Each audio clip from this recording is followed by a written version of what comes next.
I did not know that a single touch could change everything. The gallery opening was supposed to be safe and elegant, a celebration of my best friend's photography exhibition in the heart of Manhattan's art district. I wore a cream silk dress that brushed my knees. My hair was twisted up in a way that made me feel older than 24, more sophisticated than I actually was. I was standing near the champagne table when Marcus approached. Marcus Chinali, from the consulting firm where I worked as a junior analyst. He was harmless and friendly. He had asked me to coffee twice, and I had politely declined both times, but he was persistent in that puppy dog way that never felt threatening. "Elena," he said, smiling as he reached me. "You look beautiful tonight." "Thank you." I returned the smile, shifting slightly away, but the crowd pressed close around us. His hand landed on my waist. It was not aggressive, not even inappropriate by most standards. It was just a casual touch, fingers spreading across the silk at my hip as he leaned in to speak over the music. "I was thinking we could grab dinner after," he began. He never finished the sentence. One moment his hand was there, the next it was gone, wrenched away with such sudden force that Marcus stumbled backward, his face going white. I turned. A man stood between us now. He was tall, broad-shouldered, and wearing a black suit that probably cost more than my rent. His hand was locked around Marcus's wrist, his knuckles pale with pressure, and his face, God. His face was all sharp lines and dark eyes like black glass, with a jaw that could have been carved from marble. But it was the expression that made my breath catch.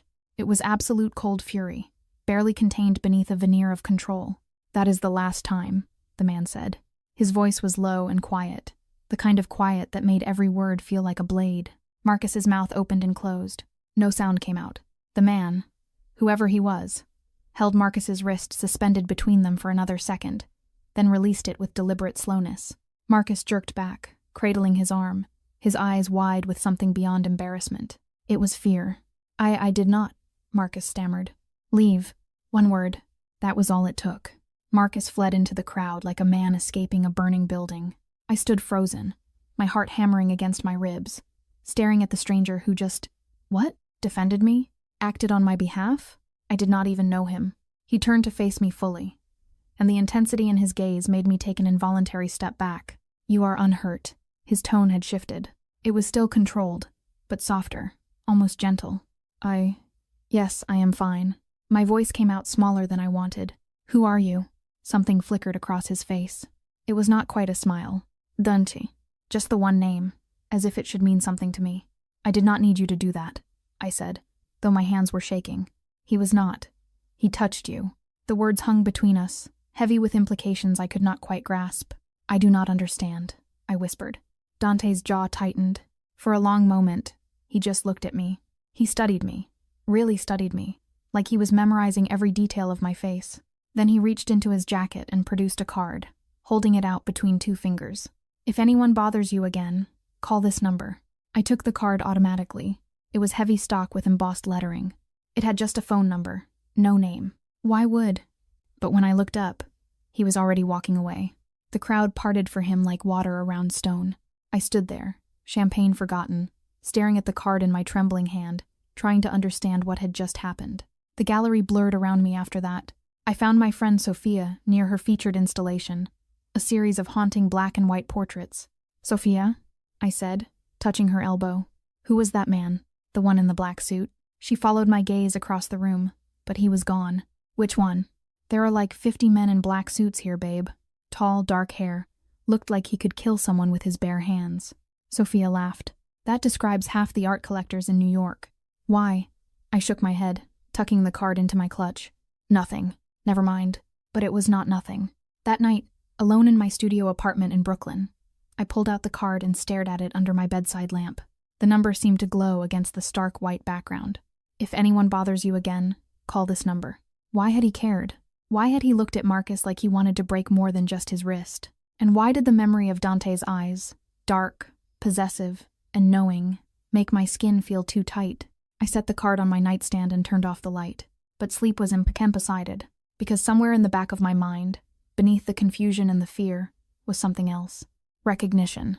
Not of his face, for I had never seen him before tonight, but of the way he had looked at me. He looked like he already knew me, like I was already his.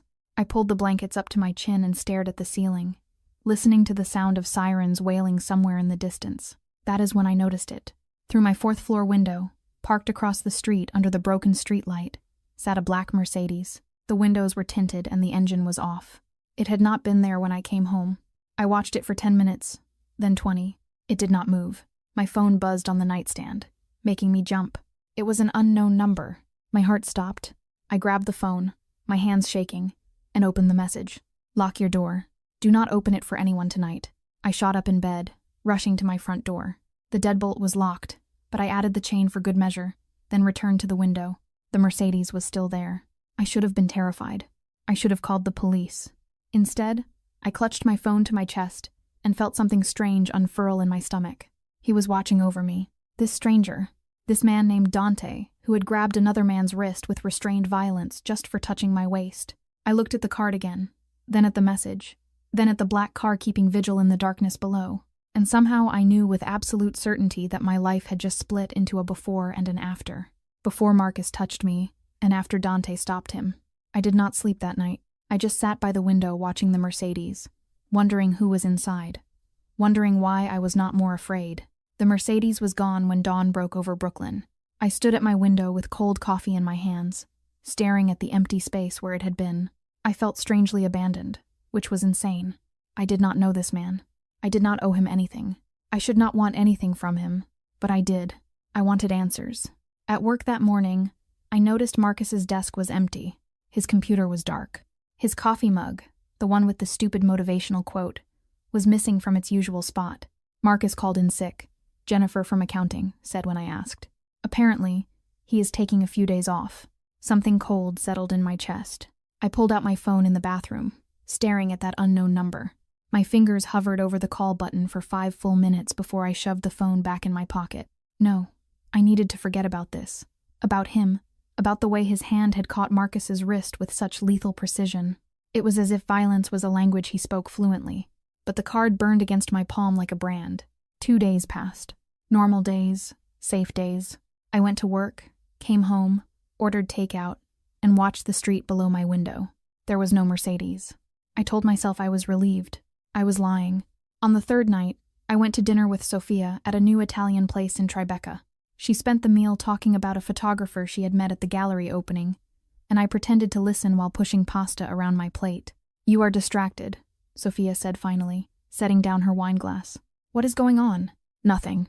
Just work stress." "Bullshit. You have been weird since the gallery. Did something happen?" "Yes."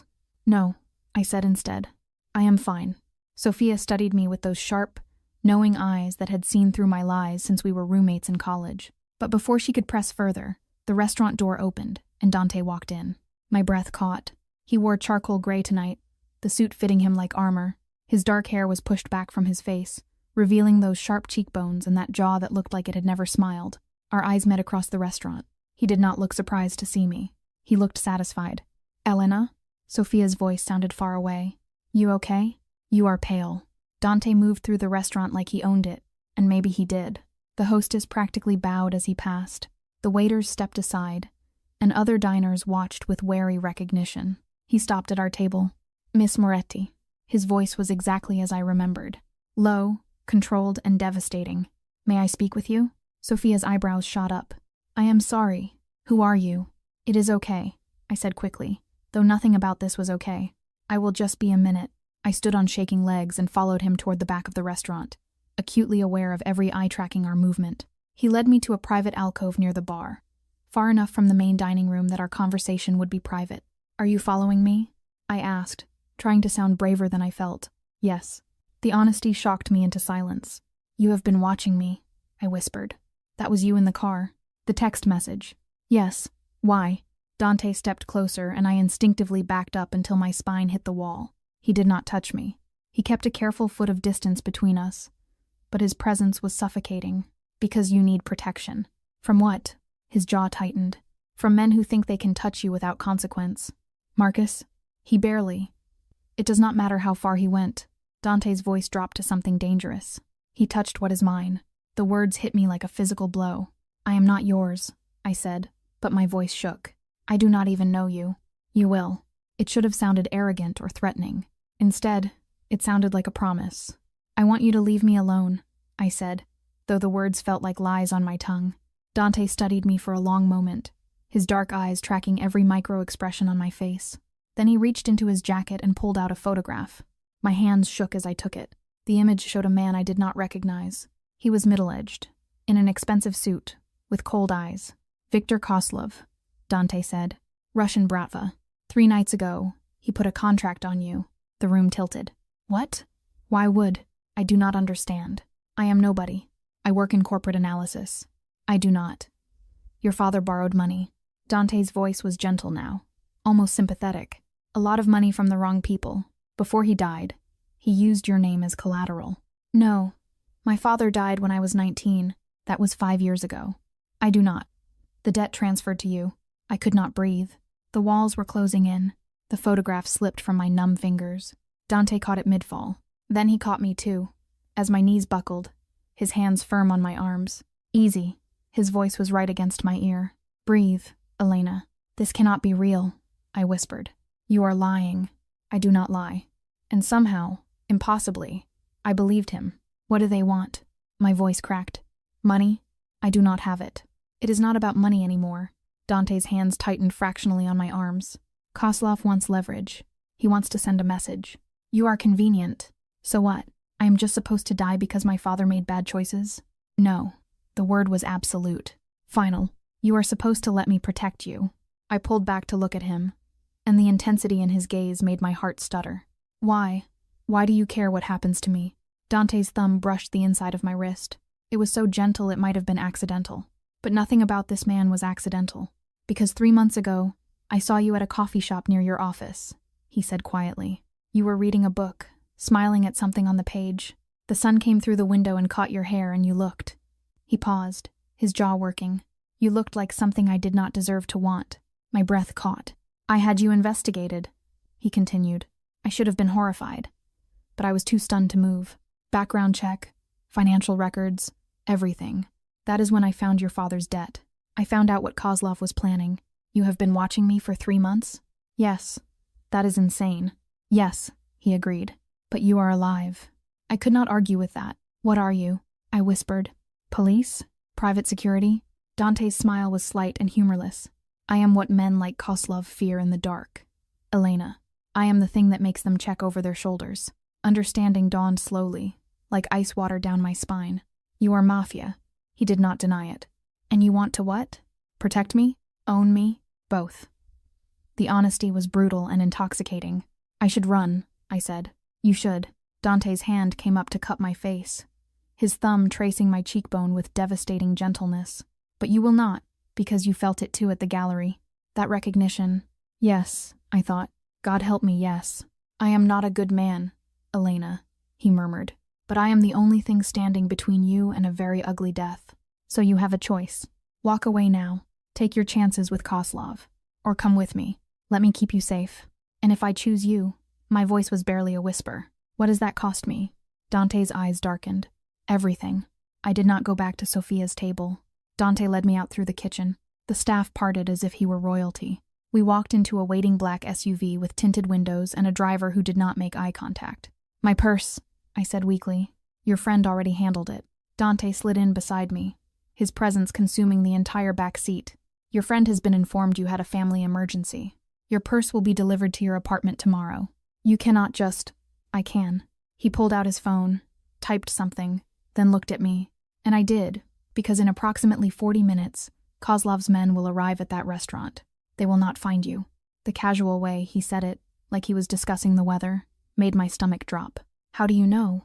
"Because I know how they think, how they hunt." Dante's jaw tightened. "And because I have someone inside their organization." The SUV moved through Manhattan traffic with smooth efficiency. Heading uptown, I watched the familiar streets give way to increasingly expensive neighborhoods, until we crossed into the Upper East Side. "Where are we going?" "Somewhere safe." That was not an answer, but I was too overwhelmed to push. We pulled up to a building that looked like it belonged in a European capital, all limestone and wrought iron, with doormen in actual uniforms. It was the kind of place I had walked past 100 times and never imagined entering. Dante's hand found the small of my back as we exited the vehicle, guiding me forward with proprietary confidence. The touch should have annoyed me. Instead, I leaned into it. The penthouse elevator required a key. Of course it did. We rode up in silence, my reflection ghostly in the polished brass doors. I looked small next to him, fragile, like a rabbit standing beside a wolf. The elevator opened directly into an apartment that stole my breath. Floor-to-ceiling windows overlooked Central Park, the city lights sprawling like fallen stars. Everything was clean lines in dark wood, leather and stone. It was expensive, but not ostentatious. It was the home of a man who had nothing to prove. "You live here?" I asked stupidly. "Sometimes." Dante moved to a bar cart, pouring amber liquid into 2 glasses. "I own properties throughout the city. This one is the most secure."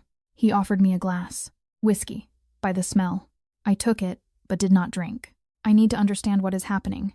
My voice was steadier than I felt. "All of it, not just pieces." Dante nodded slowly, then gestured to the leather sofa facing those impossible windows. I sat. He remained standing, backlit by the city, looking like something carved from shadow. "Your father, Robert Moretti, borrowed $2 million from a loan shark named Yuri Petrov 7 years ago," Dante began. "Petrov was a mid-level operator in the Kozlov organization. Your father could not pay. Petrov was going to kill him, but your father offered something more valuable." My hands tightened on the glass. "You were 19, in college, beautiful and innocent." Dante's voice was clinical, but his eyes were dark. "Your father told Petrov that if he would give him 2 years, he would deliver you as payment. As property." Bile rose in my throat. "My father would not. Your father was desperate and weak." There was no judgment in Dante's tone, just fact. "But he died in that car accident before the 2 years were up. The debt should have died with him." Kozlov decided differently. "Why? If my father is dead, why come after me?" "Because Kozlov is building an empire, and empires are built on fear."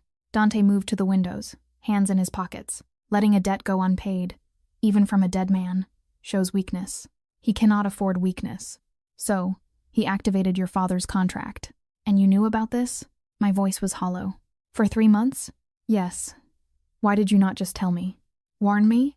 Dante turned to face me, and the expression on his face was almost gentle. "Would you have believed me? A stranger approaches you on the street, tells you the Russian Mafia wants to kidnap you because of a father who died 5 years ago?" He shook his head. "You would have thought I was insane. Called the police. Gone about your life until Kozlov's men grabbed you off the street. He was right. I hated that he was right. So you just watched me instead? I protected you." The distinction seemed important to him. "I had men on you 24 hours a day. I monitored your routes, your habits, your vulnerabilities. And when that idiot at the gallery touched you, He stopped abruptly, his jaw clenching. "You what?" I whispered. I lost control. The admission seemed to cost him. I should have been subtle. I should have waited. But seeing his hand on you, seeing you smile at him like... He turned away. I could not. The confession hung between us, heavy with implications I was not ready to examine. "What happens now?" I asked. "Now you stay here under my protection until I can negotiate with Kozlov or eliminate the threat entirely." "Eliminate?" I let the word sit there. "You mean kill him?" "If necessary." So casual, like discussing a business transaction. "And how long will that take? Days?" "Weeks at minimum. Possibly months." I stood abruptly, the whiskey sloshing in my glass. "I cannot just disappear for months. I have a job, an apartment, a life." "Elena," Dante's voice was patient. "You have a life because I am allowing you to have one. The moment you step outside my protection, you have approximately 6 hours before Kozlov finds you, and when he does, you will wish death was the worst thing he had planned." The calm delivery made it worse somehow. I moved to the windows, staring out at the city that suddenly felt like a cage. "So, I am a prisoner. You are protected. That is the same thing." "No." Dante moved behind me, close enough that I could feel his heat. "A prisoner has no choice. You chose to come with me. You did not exactly give me options. I gave you the only option that keeps you breathing." I turned to face him, and the proximity stole my breath. He was so close, close enough to see the faint scar above his left eyebrow, close enough to smell cedar and something darker. "I do not understand you," I whispered. "You say you saw me at a coffee shop, that you wanted me, but you are talking about killing people, about protecting me like I am some kind of possession. You are." His hand came up to cup my face, and I should have pulled away, but I could not move. "The moment I saw you, you became mine. I do not expect you to understand that, but you will learn. You are insane, probably." His thumb traced my lower lip and my breath hitched. "But I am also the only thing keeping you alive, Elena. So for now, you will stay here. You will accept my protection. And eventually, you will accept everything else." And if I refuse? Dante's smile was slight and dangerous. You will not. The confidence should have infuriated me. Instead, I felt something else. Something warm and terrifying unfurling in my chest. Because he was right. I would not refuse, and that scared me more than anything else. A woman appeared then, tall and severe, dressed in black. She emerged from a hallway I had not noticed. Mr. Dante, she said with a slight accent. The guest room is prepared. Thank you, Katya. Dante stepped back and I could breathe again. This is Katya. She manages this residence. Anything you need, ask her. Katya's smile was professional. Come, miss. I will show you to your room. I followed numbly, clutching my whiskey like a lifeline, acutely aware of Dante's eyes tracking my movement across the room. At the hallway entrance, I turned back. He stood, silhouetted against those massive windows, hands in his pockets, looking every inch the dangerous man he had claimed to be. Dante? Yes, thank you for telling me the truth. His expression softened fractionally. Get some rest, Elena. Tomorrow we discuss what comes next. I nodded and let Katya lead me away, but I felt his gaze on me until the bedroom door closed and I was finally, blessedly alone. I set down the whiskey with shaking hands and sank onto the bed. It was massive, covered in silk sheets that probably cost more than my monthly salary. And then finally, I let myself cry. For my father's betrayal, for the life I just lost, and for the terrifying, impossible pull I felt toward a man who had claimed me like property. A man whose darkness should have repelled me, but did not. I woke to sunlight streaming through unfamiliar windows, and for a blissful moment thought it had all been a nightmare. Then I saw the clothes laid out on the chair. Designer labels. Exactly my size. Reality crashed back. Katya appeared with coffee and a soft smile. Mr. Dante thought you might prefer breakfast in your room this morning. Where is he? Business meeting. He will return this afternoon. She set the tray on the bedside table. He asked me to give you a tour, help you settle in. Settling in implied a permanence I was not ready to accept, but I drank the coffee. It was perfect somehow. I let Katya show me around the penthouse. There were 3 bedrooms, 4 bathrooms, a kitchen that looked like something from a magazine, and a library with first editions I was afraid to touch. Everywhere were subtle signs of Dante's presence. A book on the coffee table, bookmarked halfway through, reading glasses on a desk, a jacket draped over a chair. He lived here. This was not just a safe house. How long have you worked for him? I asked as we returned to the main living area. Katya considered the question. 8 years. He saved my family from a very bad situation in Moscow. I owe him my life. The reverence in her voice was absolute. What does he do exactly? I know he is involved in things, but what things? Katya's expression shuddered. That is not my story to tell, miss. But I will say this. Mr. Dante is a good man in a world that often punishes goodness. What he does to protect those who cannot protect themselves. It sounded like propaganda, like something she had been told to say, but she believed it. I could see that much. The day stretched endlessly. I tried to read but could not focus. I tried to watch television. Everything felt surreal. My phone, delivered by Katya, along with my purse, showed 17 missed calls from Sophia and a string of increasingly worried texts. Sophia, are you okay? What happened? Sophia Elena, answer me or I am calling the police. Sophia, your apartment door was locked from the outside. What is going on? I stared at that last message for a long time before typing a response. Me, I am safe. Family emergency. Had to leave town suddenly. I am sorry I worried you. I will explain everything when I can. It felt like a lie and the truth simultaneously. Sophia's response came immediately. Sophia, this is sketchy as hell, but okay. Call me when you can actually talk. I set the phone down and moved to those massive windows, staring out at the city below. People were moving through their normal lives, going to work, meeting friends, living without armed guards, and death threats. I wanted that life back. Did I not? Dante returned as the sun was setting, painting the city in shades of amber and gold. I heard the elevator and the low murmur of voices. Katya was greeting him, and then his footsteps approached the living room where I sat, curled on the sofa, pretending to read. Elena, his voice was softer than I expected. How was your day? I set down the book I had not actually been reading. Trapped. Boring. Terrifying. Pick one. Dante's smile was slight as he shed his jacket, draping it over a chair. He had loosened his tie and rolled his sleeves to his elbows. The casual domesticity of it did strange things to my pulse. Katya said you asked about me? I asked what you do. She gave me a very diplomatic non-answer. Good. That is what I pay her for.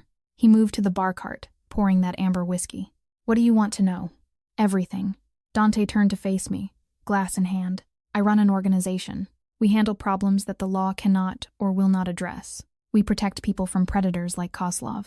And yes, sometimes that protection requires violence. So, you are a vigilante. I am practical. He took a sip. The world is not black and white, Elena. Sometimes the only way to stop a monster is to become something worse. And you are worse? His eyes met mine. When I need to be. The honesty was brutal and seductive. I spoke to my contact in Kozlov's organization today. Dante continued, moving to stand by the windows. He is demanding a meeting. He wants to negotiate. My heart kicked. That is good, right? If you can negotiate. It is a trap. Dante's voice was flat. Kozlov does not negotiate. He postures, then he strikes. He wants to see if I am serious about protecting you. See if there is a weakness he can exploit. And is there? Dante looked at me over his shoulder, and the intensity in his gaze made me shiver. Yes, you. The admission hung between us. Then why protect me? I stood, moving toward him without thinking. If I make you weak, if I am a liability. Because some things are worth the risk. He said it so simply, like it was obvious. You do not know me, I whispered. I know enough. Dante turned fully to face me. I know you volunteer at the library near your apartment every Saturday. I know you eat the same lunch 4 days a week, because you are careful with money. I know you talk to your plants and cry at commercials and you are afraid of storms, but you pretend not to be. Each word hit like a revelation. An invasion. That is not knowing someone, I said, but my voice shook. That is surveillance. It is both. He stepped closer. I have watched you for 3 months, Elena.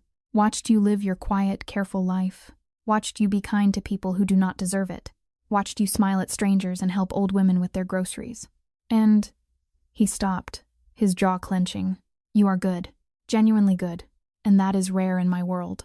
So, I am what? A pet? A curiosity? You are mine. There it was again. That claiming. Stop saying that. But I did not step back. I am not property. No. Dante's hand came up to cup my face, and this time I leaned into the touch. You are so much more than that. You are the first thing I have wanted for myself in 10 years. The first thing that makes me think about something other than survival and strategy and blood. His thumb traced my cheekbone and my breath caught. I scare you, he murmured. Yes, good. You should be scared. Because I meant what I said, Elena. You are mine now, and I protect what is mine with everything I have. Even if I do not want to be protected, even then, it should have been a threat. Instead, it felt like a promise. What if I want to leave? I whispered. Dante's expression did not change. Then I will let you go. Put you on a plane to anywhere in the world you want. Give you enough money to start over. And then I will spend every day afterward wondering if Kozlov found you. Wondering if you are scared, if you are hurt, or if I should have locked you in this apartment and refused to let you make that choice. That is not fair. No, but it is honest. I stared up at him, at this impossible man who had upended my entire life, and felt something shift inside me. Fear, yes, but also something else. Trust. I did not understand it. I did not want to examine it too closely, but it was there. I need time, I said finally. Time to process all of this. Time to figure out what I want. You have time. Dante's hand dropped from my face, leaving a cold emptiness behind. But Elena? Yes. Do not take too long. Kozlov will not wait forever, and neither will I. That night, I lay in the massive bed and stared at the ceiling, listening to the muffled sounds of the city below. Somewhere in this penthouse, Dante was sleeping or working, or doing whatever dangerous men did in the dark hours. I should have been planning my escape. Instead, I was wondering what it would feel like to surrender, to let this man, this stranger who knew me better than I knew myself, take control, to stop fighting and just fall. The thought terrified me almost as much as the realization that part of me wanted to. 3 days passed in the gilded cage. 3 days of Dante leaving before I woke and returning after sunset. 3 days of Katya's quiet efficiency and gourmet meals I barely tasted. 3 days of staring out windows and feeling like a ghost haunting someone else's life. On the 4th day, I broke. I need to leave this apartment, I told Dante over dinner. It was the first meal we had shared since I arrived, even just for an hour. A walk, coffee, something. He set down his fork with deliberate precision. Too dangerous. I will go insane if I stay here any longer. Better insane than dead. The casual delivery made me want to throw something. You cannot keep me locked up forever, I said, my voice rising. This is not protection. It is imprisonment. It is both. Dante's expression did not change, and it is temporary. How temporary? You said weeks, possibly months. That is not temporary. It is necessary. I stood abruptly, the chair scraping against the hardwood. I did not ask for any of this. I did not ask for my father's debts or your protection or... My voice cracked. I just want my life back. Something flickered across Dante's face. It was not quite sympathy, but it was close. Your life disappeared the moment your father signed that contract, he said quietly. I am trying to give you a new one. I do not want a new one. I want to go back to your studio apartment and your 60-hour work weeks and your careful, small existence. He stood, moving around the table. That life was an illusion, Elena. You were already being hunted, already marked. You just did not know it yet. The truth of it hit like a slap. Then what am I supposed to do? I whispered. Just accept this? Accept you? Dante's jaw tightened. For a long moment, he just looked at me. He really looked, as if he were seeing past my anger to the fear beneath. Then he did something unexpected. He compromised. Tomorrow night, he said, I am attending a charity gala at the plaza. You will come with me. My breath caught. You just said it is too dangerous. It is controlled danger. Hundreds of witnesses. Security everywhere. Kozlov will not risk a public spectacle. Dante's hand came up to cut my cheek. You need this. I understand that. So, we will go. But you stay by my side the entire time. No wandering. No bathroom trips alone. Agreed? It was barely freedom, but it was something. Agreed. The next evening, Katya arrived with a dress that probably cost more than my monthly rent. It was emerald silk that hugged my curves before flowing to the floor. The neckline was modest but devastating, the fabric whispering against my skin like a secret. Mr. Dante selected it himself, Katya said with a knowing smile as she helped with my hair. She styled it in loose waves that fell past my shoulders. It was elegant without being formal. I stared at myself in the mirror and barely recognized the woman looking back. She looked sophisticated and expensive, like she belonged on Dante's arm. The gala was exactly what I expected. Manhattan's elite in their finest, champagne flowing, a string quartet playing something classical and vaguely melancholy. But it was the man beside me who stole my breath. Dante in a tuxedo was devastating. He was all sharp lines and restrained power, his dark hair perfect, his presence commanding every room he entered. And the way he looked at me, possessive, proud and hungry, made my skin feel too tight. His hand never left the small of my back as we moved through the crowd. It was not controlling, but constant. A reminder. You are mine. People noticed. Of course they noticed. I saw the speculative glances, the whispered conversations behind champagne flutes. Women looked at me with envy or pity, I could not tell which. Men looked at Dante with fear barely concealed behind polite smiles. Who are all these people? I whispered as we approached a group near the silent auction tables. Politicians, businessmen, people who think power comes from money and connections. Dante's voice was low, meant only for me. They are wrong. What does power come from? He looked down at me, and the intensity in his gaze made my breath catch. Fear. Loyalty. The willingness to do what others will not. Before I could respond, a man approached. He was silver-haired, in an expensive suit, with a smile that did not reach his eyes. Dunt. I did not expect to see you here. The words were friendly. The tone was not. Councilman Burke. Dante's voice cooled. Still pretending to serve the public interest? Burke's smile tightened. And still making accusations you cannot prove? His eyes slid to me. Who is your lovely companion? Dante's hand on my back pressed slightly firmer. None of your concern. The dismissal was absolute. Burke's face reddened, but he retreated with a stiff nod. What was that about? I asked. Burke takes money from Kozlov. He helps smooth over police investigations. He is part of the reason your father's debt was allowed to continue unchallenged. Dante guided me toward the bar. He is also the reason I cannot simply eliminate Kozlov without significant political fallout. The casual mention of elimination should have bothered me more than it did. This world you live in, I said quietly, it is complicated. It is necessary. Dante ordered 2 glasses of champagne, then turned to face me fully. The law does not work, Elena. It is too slow, too corrupted. Sometimes the only justice is the kind you make yourself. I wanted to argue, wanted to say there had to be another way. But standing in a room full of people who turned blind eyes to suffering for profit, I was not sure I could. We danced. I do not know who suggested it. Maybe no one did. Maybe Dante just pulled me onto the floor because he could.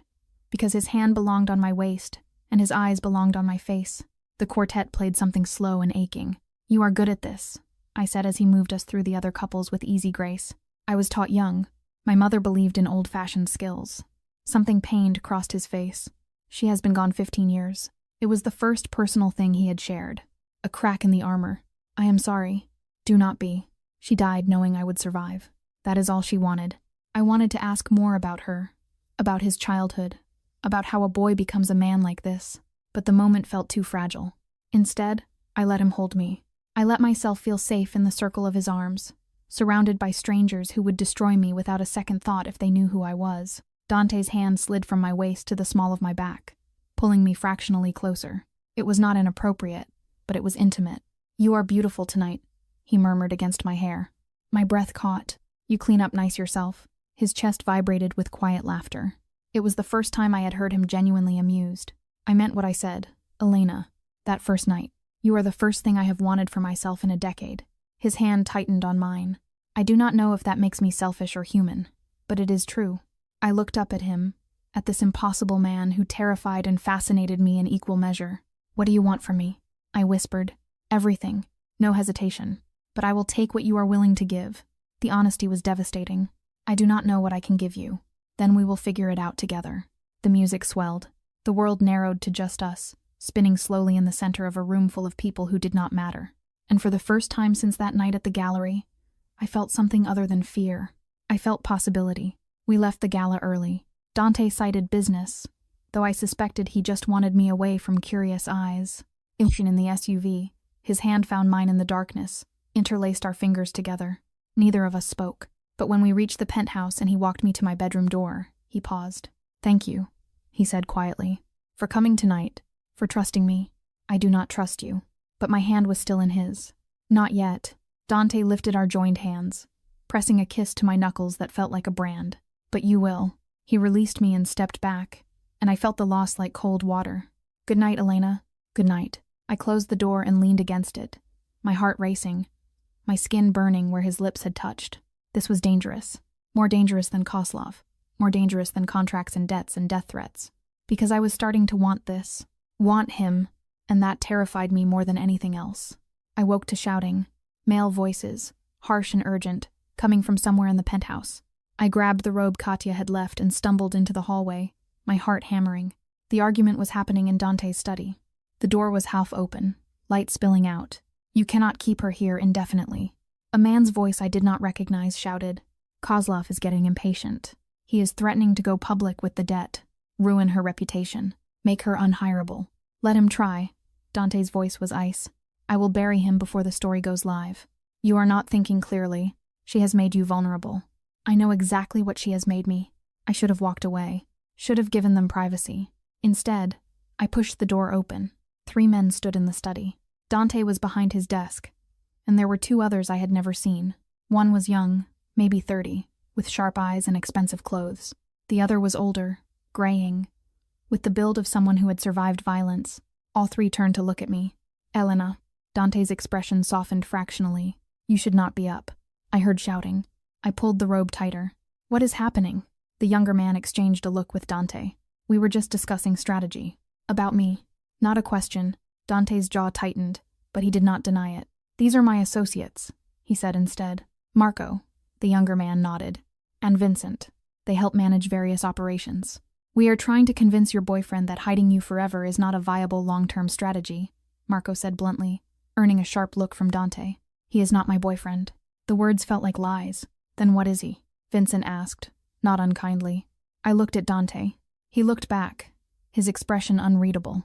I do not know, I admitted. Marco Sihil. Look, Miss Moretti. We are trying to protect you, but Kozlov is escalating. Yesterday, he sent a message to Dante. A photograph of you at the gala. Close-up. Professional quality. Which means he had someone inside that room. Someone close enough to get that shot. My blood went cold. Kozlov is testing boundaries, Vincent added, seeing how far he can push before Dante snaps. And when Dante does snap, because he will, it will start a war neither organization can afford. So, what is the alternative? My voice was smaller than I wanted. I just give myself up? Let Kozlov have me? No. Dante's voice cut through the room like a blade. That is not an option. Then what is? Marco challenged. Because right now you are playing defense, and defense does not win wars. Dante moved around the desk, coming to stand beside me. His presence was solid and grounding. The alternative, he said quietly, is we change the narrative. We make Koslov's debt irrelevant. How? Vincent asked. Dante looked at me, and something passed across his face. Calculation mixed with something deeper.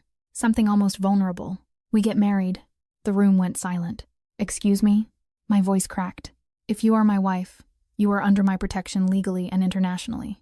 Any move against you is a move against my entire organization. Koslov would have to go through channels and negotiations. It buys us time and leverage. Marco whistled low. That is actually not a terrible idea. That is insane, I countered. We barely know each other. We know enough. Dante's hand found mine. It would be temporary. A legal arrangement. Paperwork and witnesses. Nothing more. Marriage is never nothing more. In my world, it is. His thumb traced my knuckles. But it would keep you alive. It would give me the legal right to move against Koslov without political fallout. It would solve both our problems. Vincent was nodding slowly. Koslov is traditional. Old-school bratva. He respects marriage. He would not cross that line easily. This is crazy, I whispered. But I did not pull my hand away. Crazy is letting you die because I cannot think of a better solution. Dante's voice was rough. Crazy is watching Koslov corner you slowly while I sit here powerless. This is strategy. And what happens after? I asked. After Koslov is dealt with, we dissolve the marriage. You get your life back. I get my peace of mind knowing you are safe. It should have sounded clinical and transactional. Instead, it sounded like heartbreak. Marco cleared his throat. I will make some calls. Get the paperwork started. We can have a private ceremony within 48 hours if we push. Do it, Dante said, not taking his eyes off me. Marco and Vincent filed out, leaving us alone in the study. You cannot just decide this, I said, but the protest felt weak. I am not deciding. I am offering. Dante stepped closer, cupping my face with both hands. You want your life back. I want you alive. This accomplishes both. But if you say no, if you cannot do this, I will find another way, even if it means letting you go.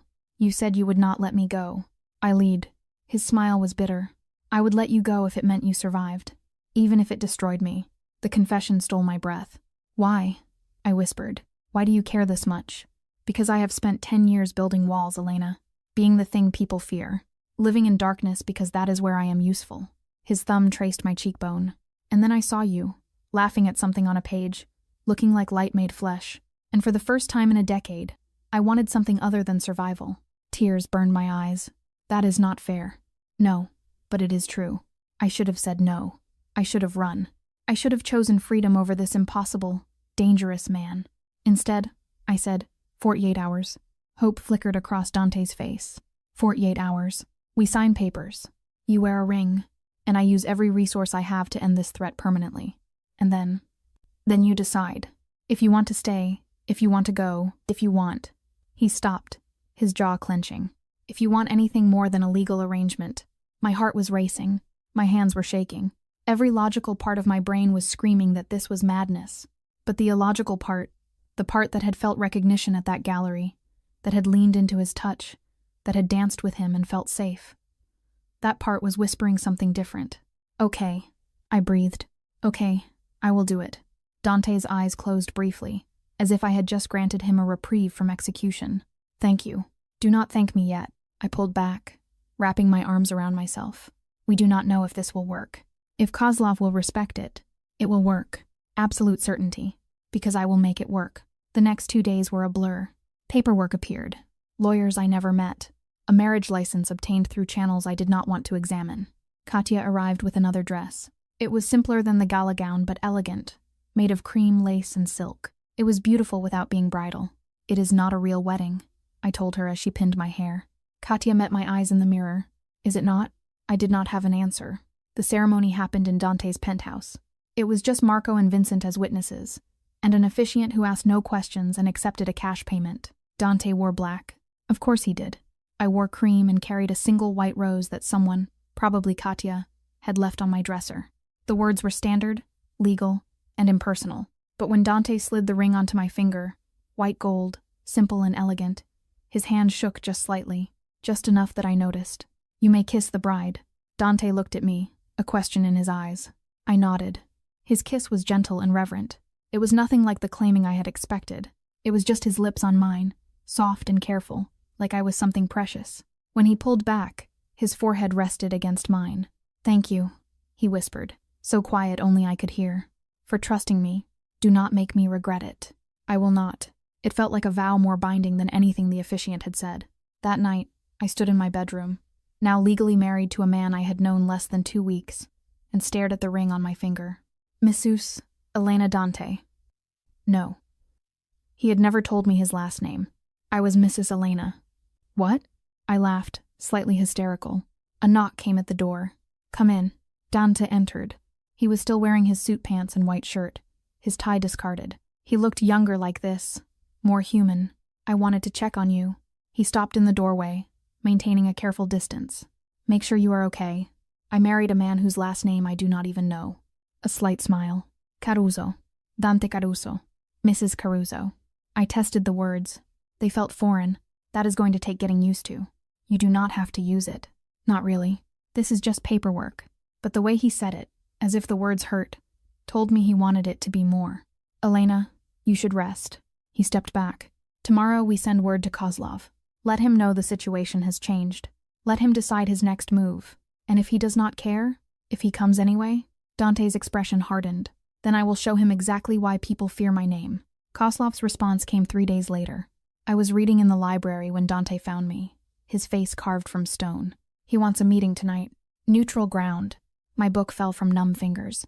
"What did you say?" I said yes. Dante moved to the window, hands in his pockets. "It is what we have been waiting for. A chance to negotiate face to face. Or a chance for him to kill you.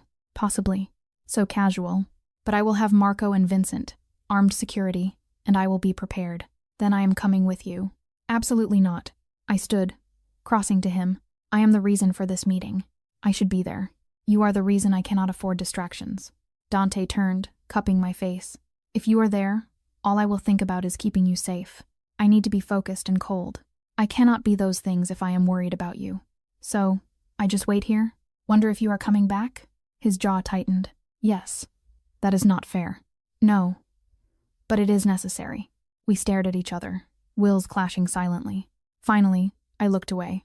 "Fine. But Dante?" "Yes. Come back to me." Something shifted in his expression. Surprise mixed with something deeper. "Always," he promised. He left at 8 o'clock.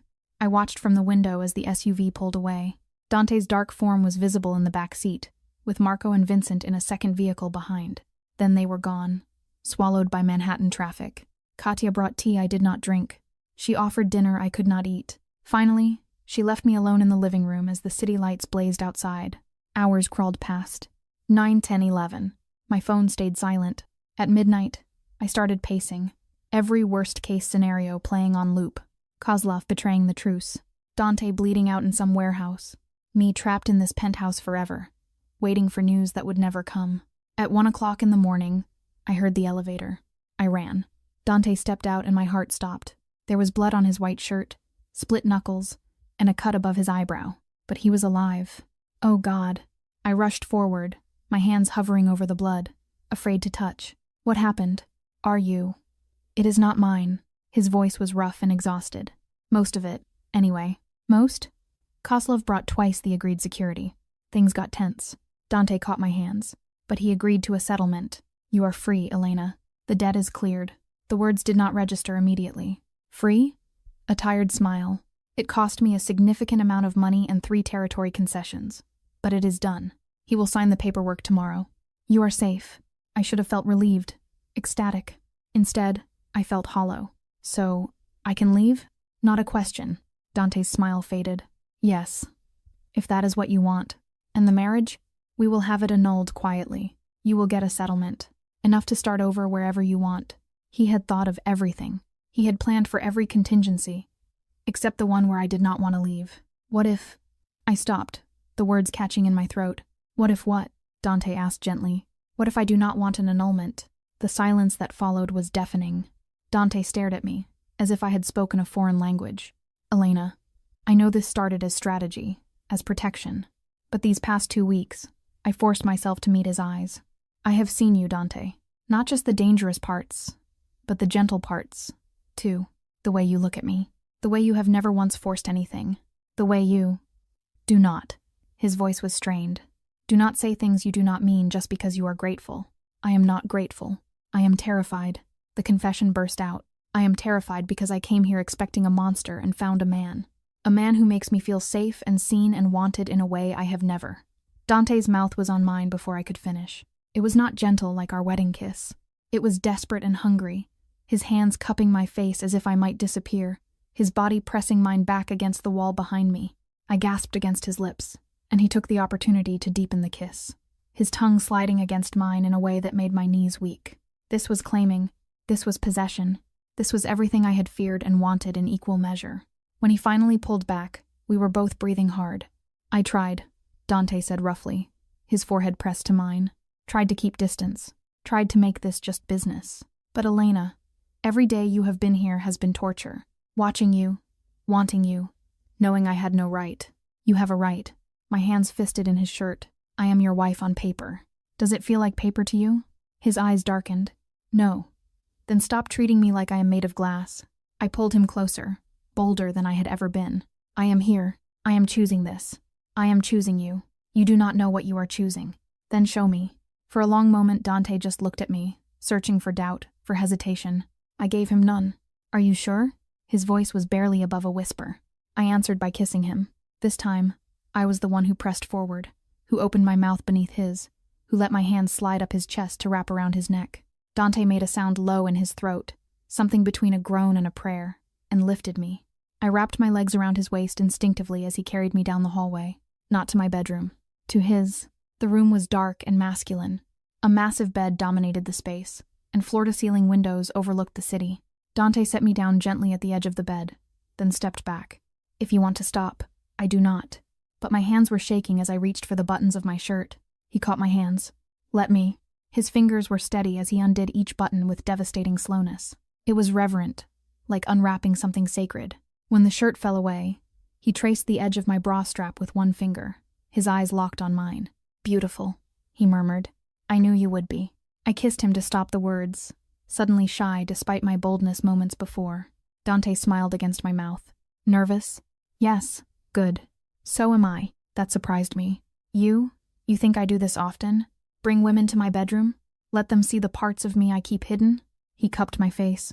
You are the first, Elena. The only one I have wanted this with in longer than I can remember. The confession made me brave. I reached for his shirt, undoing buttons with clumsy fingers. He let me. He stood still as I pushed the fabric off his shoulders and revealed the body beneath. There were scars. So many scars. Pale lines crisscrossed his chest and his abdomen. Evidence of violence survived. I traced one with my fingertip. Does it hurt? Not anymore. He caught my hand, pressing it flat over his heart. This hurts more. This wanting you. This knowing I could lose you the moment you realize who I really am. I know who you are. You know what I have shown you. Then show me more. Dante's eyes closed briefly, as if I had just given him permission for something he had been craving. When he opened them again, the control was gone. He lowered me back onto the bed, covering my body with his own. He was careful to keep his weight off me, yet stayed close. I could feel the heat of his skin through the thin fabric of my bra. Tell me if you want to stop, he said against my throat. I will not. His mouth traced the line of my neck, my collarbone, and the swell of my breast above the lace. Each touch was reverent and restrained, as if he were memorizing me. Dante. My voice came out breathy and needy. I know. His hand slid down my side, tracing my waist and my hip. I know, Elena, but I am not rushing this. I have waited too long to not savor every moment. He unclasped my bra with practiced ease, drawing it away slowly. Then he just looked at me. Perfect, he breathed. I wanted to cover myself, wanted to hide from the intensity of his gaze. But the way he looked at me, as if I were something precious, something his, made me brave instead. I reached for him, pulling him down into another kiss as his hand cupped my breast, his thumb brushing over the peak in a way that made me gasp. Sensitive, he noted with satisfaction. I could not form words. I could only arch into his touch, my body speaking a language my mind could not articulate. Dante's mouth replaced his hand, and I cried out at the sensation. It was hot and wet and perfect. That is it, he murmured against my skin. Let me hear you, Elena. Let me know what you like. What I liked was everything. His mouth, his hands, the weight of him against me, and the way he touched me as if I were something to be worshipped. When his hand slid beneath the waistband of my pants, I tensed. He froze immediately. Too much? No, just. I swallowed hard. I have not. I mean, I have, but not. Understanding dawned in his eyes. Not in a long time? I nodded, embarrassed. Then we will go slow. He kissed me softly. And you will tell me if anything does not feel right. Promise me. I promise. His hand continued its journey, sliding beneath the fabric until he found heat and wetness and me, trembling beneath his touch. God, Elena. His voice was strained. You are.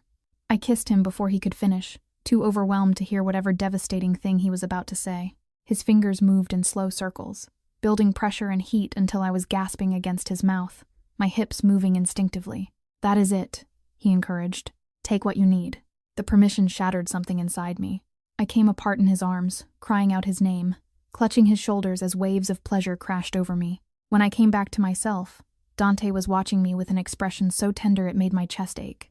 Beautiful, he whispered, pressing a kiss to my forehead. You are so beautiful, when you let go. I wanted to say something. I wanted to tell him this meant something, that he meant something, but exhaustion pulled at me, and before I could form the words, I was drifting.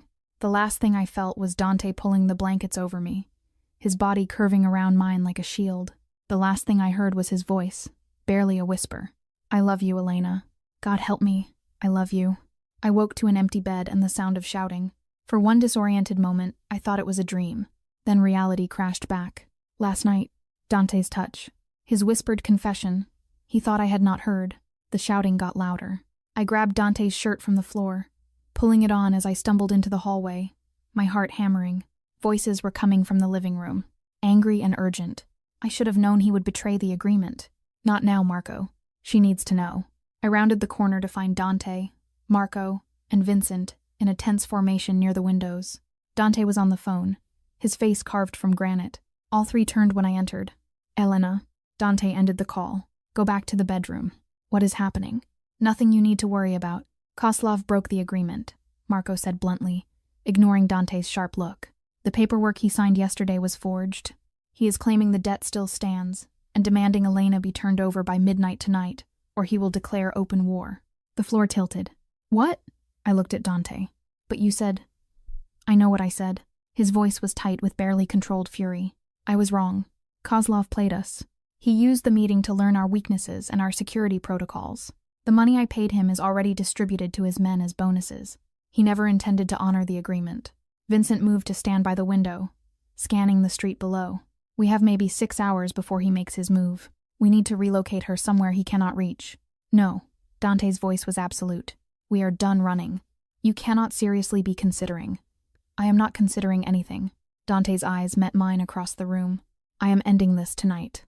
Marco swore. That is suicide. Even with our full organization, Kozlov has double the manpower. You cannot. Watch me. The cold certainty in his voice made my blood freeze. Dante. No. I crossed to him, grabbing his arm. You cannot just. There has to be another way. There isn't. He cupped my face gently, the tenderness at odds with the violence in his eyes. I should have done this from the start. I should not have tried to negotiate with a man who only understands bloodshed. You will be killed, possibly, but I will take him with me, and then you will be safe. I do not want to be safe. The words burst out louder than intended. Not if it costs your life. Something shifted in Dante's expression. Elena, I heard you last night. What you said when you thought I was asleep. My voice cracked. And I feel it too. I do not understand it. I do not know if it is real or just trauma bonding or... He kissed me hard and claiming. When he pulled back, his forehead rested against mine. It is real, he said roughly. And that is why I am ending this. Because I cannot. I will not live in a world where you are always in danger, where men like Kozlov think they can own you. So yes, I am going to war. And yes, I might die. But you will be free, Elena. Truly free. What if I do not want freedom without you? Marco cleared his throat. We will give you 2 a minute. He and Vincent retreated, leaving us alone in the devastated morning light. You do not mean that, Dante said quietly. Yes, I do. I gripped his shirt. I know this is insane. I know we barely know each other. But last night, I swallowed hard. Last night felt like the first honest thing I have done in years, and I am not ready to give that up. You might not have a choice. Then let me help. Let me be part of this. Absolutely not. Dante's voice was firm. You are the one good thing in my life, Elena. The one pure thing. I am not dragging you into bloodshed. You already did. The moment you grabbed Marcus's wrist, The moment you decided I was yours, I forced him to look at me. So stop trying to protect me from choices I have already made. For a long moment, he just stared at me. Then something broke behind his eyes. If I do this, he said slowly, if I bring you into this fight, you stay with Marco and Vincent. You do not engage. You do not put yourself at risk. Agreed? It was not what I wanted, but it was something. Agreed. The warehouse was in Brooklyn. It was neutral territory, or as neutral as anything could be in a war between crime families. Dante had called in reinforcements. 15 men I had never seen, all armed, all wearing the same expression of cold readiness. I sat in the back of an armored SUV with Marco, watching through tinted windows as Dante gave orders. He had changed into tactical gear, black and utilitarian, but he still moved with that same predatory grace. He is good at this, Marco said quietly. Leadership, strategy. Most bosses just bark orders. Dante makes people want to follow him. How long have you worked for him? 6 years. He saved my sister from a trafficking ring. Marco's voice was matter-of-fact. Killed 8 men to get her out. Did not ask for anything in return. So when he offered me a job, I said yes. I watched Dante through the window. This man who had killed for strangers, who had upended his entire life to protect me. He really loves you. You know, Marco added. I have never seen him like this. Reckless. Emotional. It is terrifying. I am sorry. Do not be. Marco smiled slightly. Humanity looks good on him. A knock on the window made me jump. It was Vincent, gesturing for Marco to step out. They spoke in low tones I could not hear.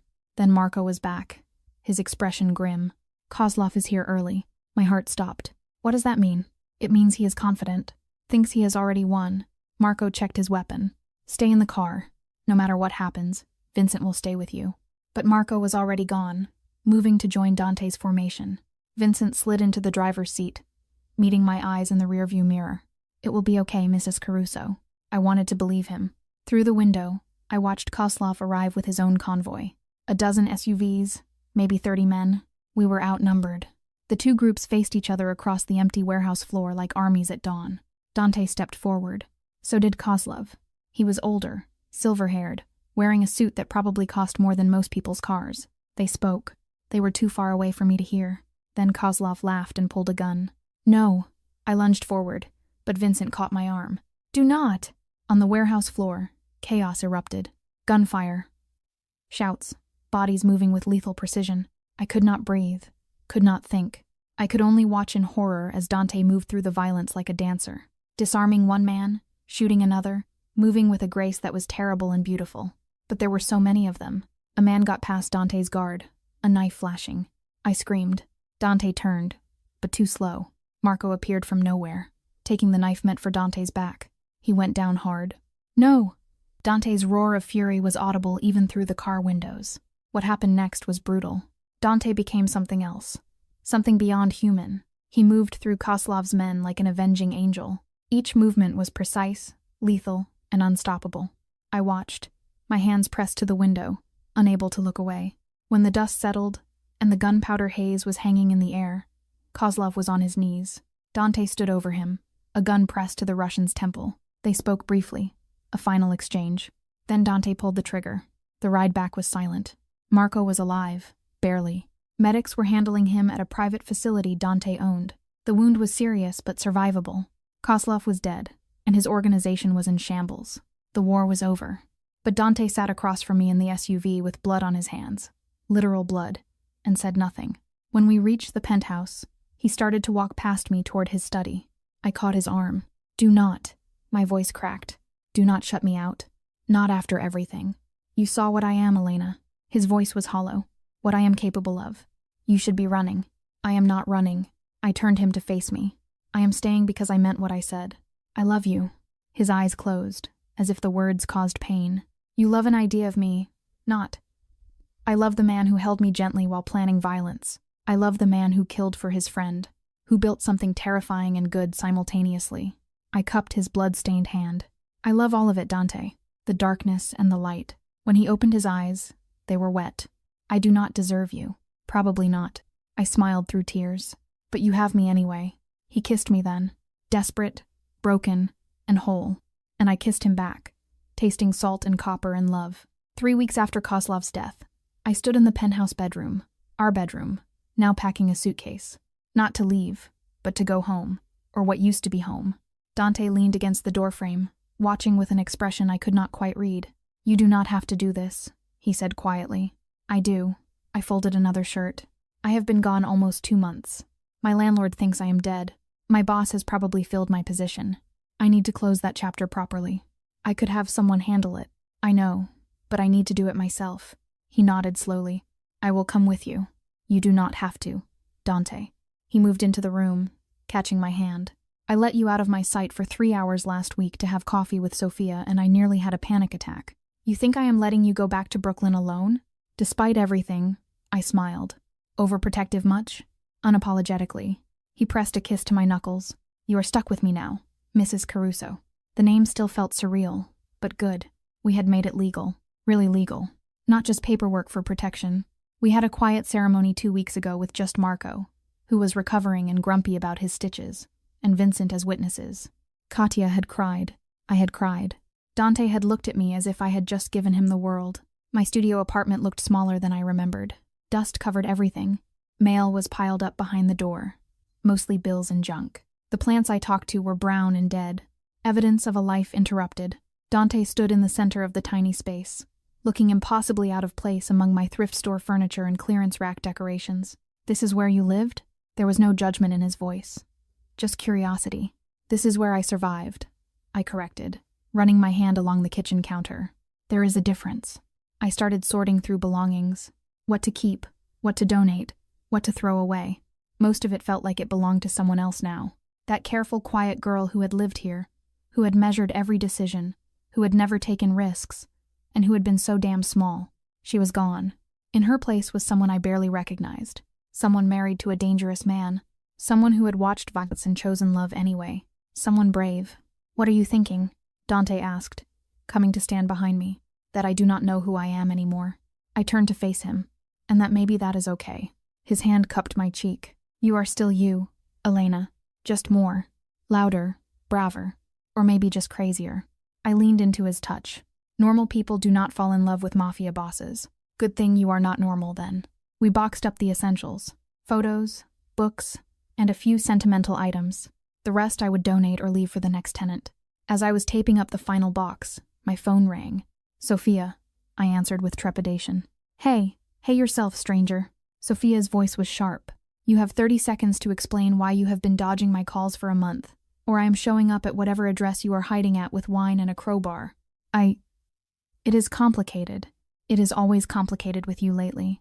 Ever since that gallery opening. Ever since that guy. She paused. That is what this is about, isn't it? The man who grabbed Marcus's wrist. You are with him. No point in denying it. Yes. Elena. What the hell? I did some research after he disappeared. Dante Caruso. He is.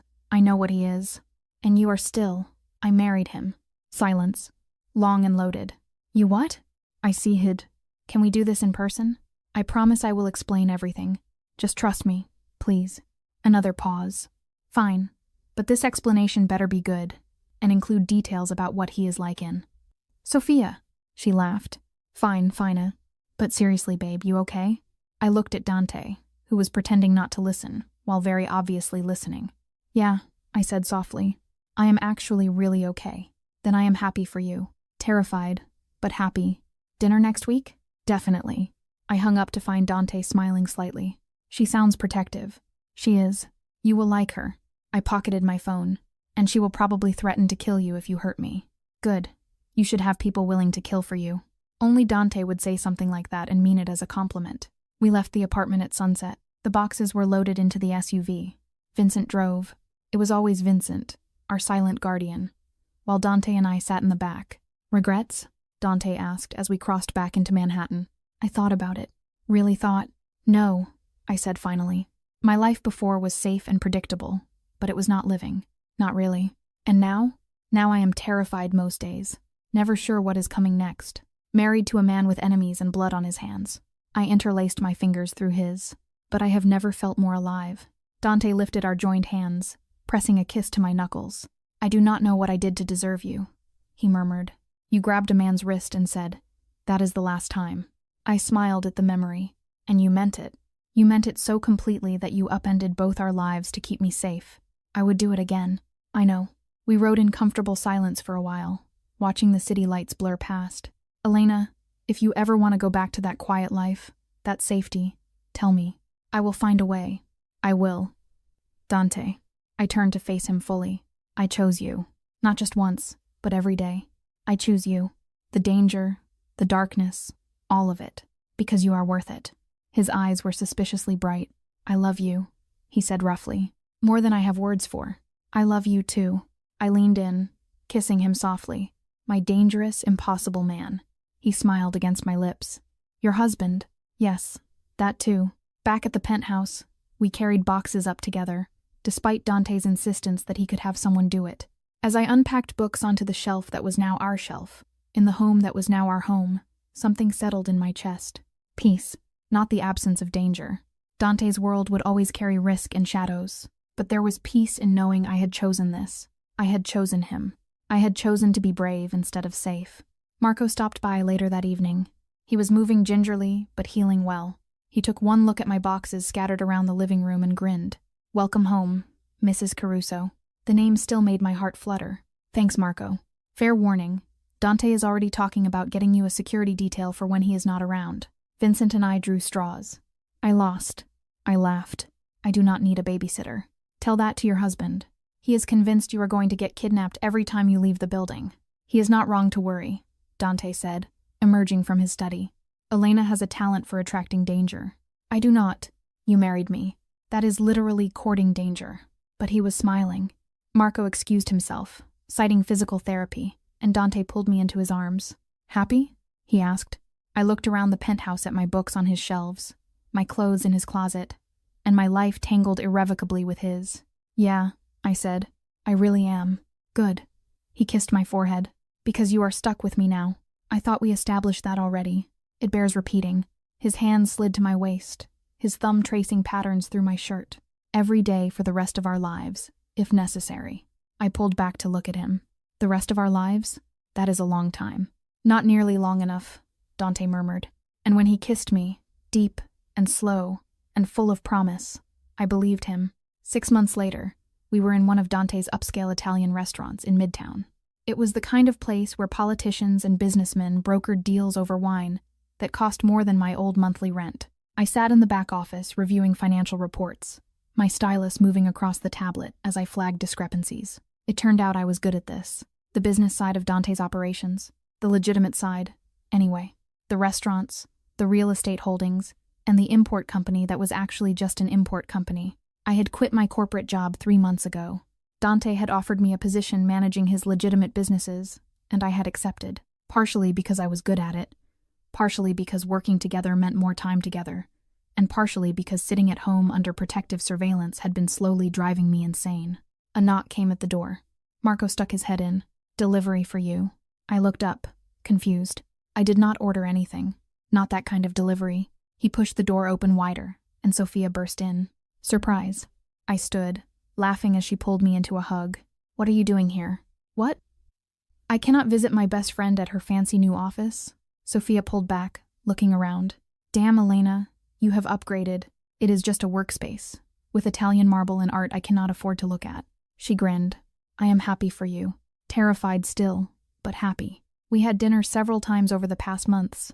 I had explained everything within reason, and Sophia had grudgingly accepted that, yes, I had married a dangerous man, and yes, I was actually happy. Where is the scary husband? She asked. Meeting. He will be back in an hour. I gestured to the leather sofa. Coffee? As I poured, Sophia studied me with those sharp artist's eyes. You look different, she said finally. Different how? Confident. Settled. She accepted the cup. Like you finally figured out who you are supposed to be. Or just who I want to be. I sat beside her. There is a difference. Either way, it is good. You were always so careful before. Like you were afraid to take up space. I was. The admission came easily now. I spent my whole life trying to be small, invisible, and safe. And now I am married to the most visible man in certain circles. Safety is not an option, so I might as well be brave instead. Sophia smiled. He is good for you, even if he is terrifying. He is not that terrifying, Sophia. Elena. He walked into the restaurant last month for our dinner and 3 men literally left their meals half-eaten to get away from him. Fair point. Okay. He is a little terrifying, I conceded. But not to me. That is love, babe. Sophia sipped her coffee. Or insanity. Sometimes it is hard to tell the difference. Dante returned an hour later as promised. He greeted Sophia with polite warmth, the dangerous edges carefully tucked away. But I saw how his hand found the small of my back immediately. I saw how his body angled toward mine, even while making conversation. Possessive, protective, and mine. After Sophia left, Dante pulled me into his lap in the office chair, burying his face in my neck. Long meeting? I asked, running my fingers through his hair. Tedious meeting. His breath was warm against my skin. Burke was there, still trying to position himself as an ally now that Kozlov is gone. And I do not trust him. Never will. Dante pulled back to look at me, but I smiled and played politics because that is what is required. You hate that part. I tolerate it for you. For this, he gestured vaguely at the office. The legitimate businesses. Building something that is not just blood and shadows. I cupped his face. You are allowed to want normal things, you know. Nothing about my life is normal. Especially not my wife. But he was smiling. Hey! He kissed the protest away and I melted into it. 6 months. And the heat between us had not dimmed. If anything, it had grown stronger. When we finally broke apart, his forehead rested against mine. I have something to tell you, he said quietly. My stomach dropped. That sounds ominous. Not bad, just complicated. Dante pulled back. Seriously, you remember Kozlov's second command, Alexei Volkov, the one who disappeared after the warehouse? He did not disappear. He went underground to rebuild. Dante's jaw tightened. My sources say he is planning something. Retaliation for Kozlov's death. The peace I had felt shattered. So it is not over? It is never completely over, Elena. Dante's hand found mine. There will always be someone. Another threat. Another challenge. That is the world I live in. The world you married into. I should have been scared. I should have regretted every choice that led me here. Instead, I felt resolve. Then we deal with it, I said firmly. Together. You do not have to. Yes, I do. We are partners, Dante. In everything. That includes the dangerous parts. He studied me for a long moment, then nodded. Together, he agreed. But Elena, you stay out of the line of fire. That is non-negotiable. I can live with that. That night, we lay in bed, city lights painting patterns on the ceiling. Do you ever regret it? Dante asked into the darkness. Choosing this life? I thought about my answer, really considered it. Sometimes I miss the simplicity, I admitted. I miss not checking for threats every time I leave the building. I miss not worrying about whether someone might use me to hurt you. But I do not miss who I was. That scared, small girl living half a life. I turned to face him. You woke something up in me, Dante. Something brave and reckless and alive. And I am not willing to go back to sleep just because it is safer. His hand found my face in the darkness, his thumb tracing my cheekbone. I do not deserve you. Stop saying that.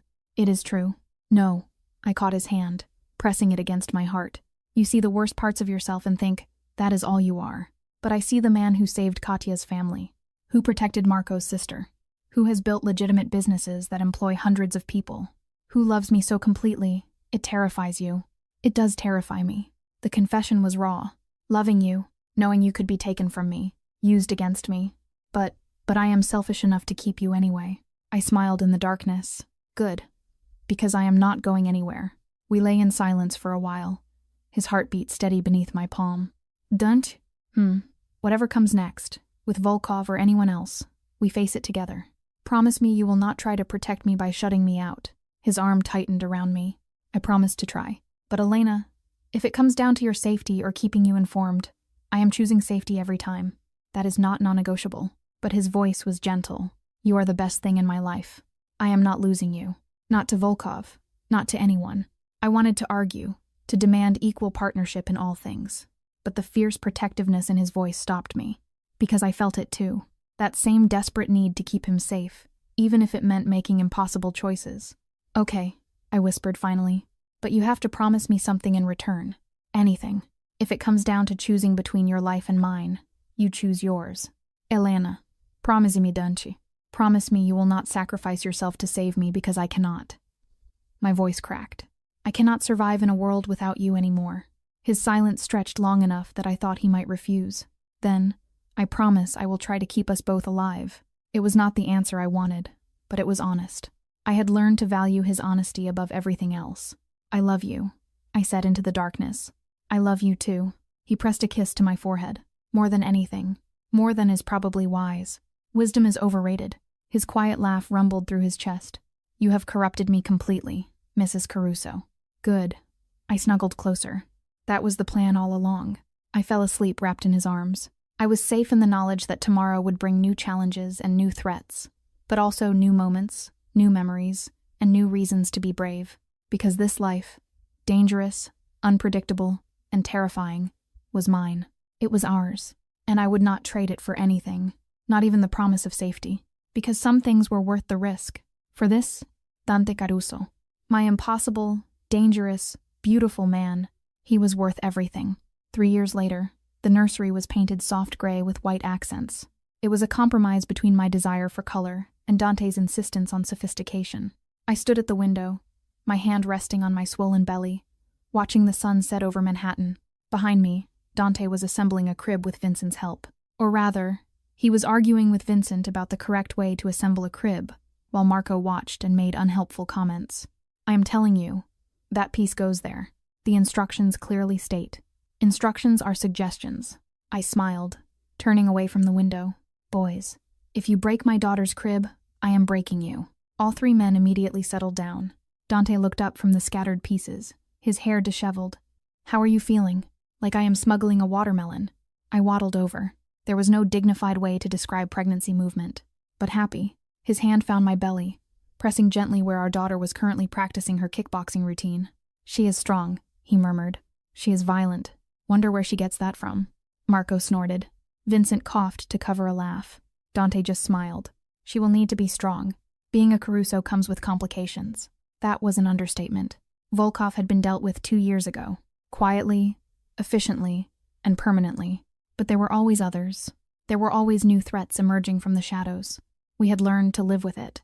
The security, the careful protocols, and the knowledge that danger was never truly gone. But we had also learned to live beyond it, to build a life that was not defined by fear. The restaurants had expanded. My role in the legitimate businesses had grown. We had bought a house upstate for weekends away from the city. We had built something real, something worth protecting. I worry sometimes, I admitted quietly, about bringing her into this world. Into your world. Our world, Dante corrected gently. And she will be protected, loved, taught to be strong and brave and dangerous if necessary.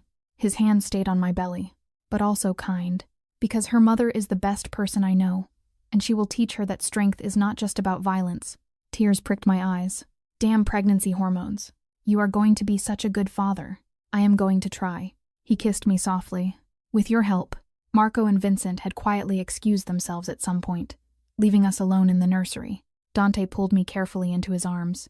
Careful because I was approximately the size of a small planet, and held me while the sun set outside.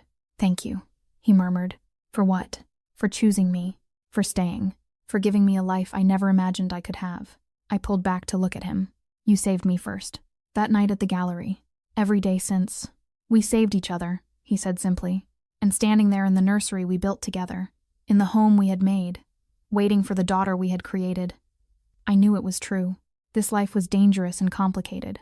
It was far from the fairy tale most people dreamed of. But it was ours. And I would not change a single moment.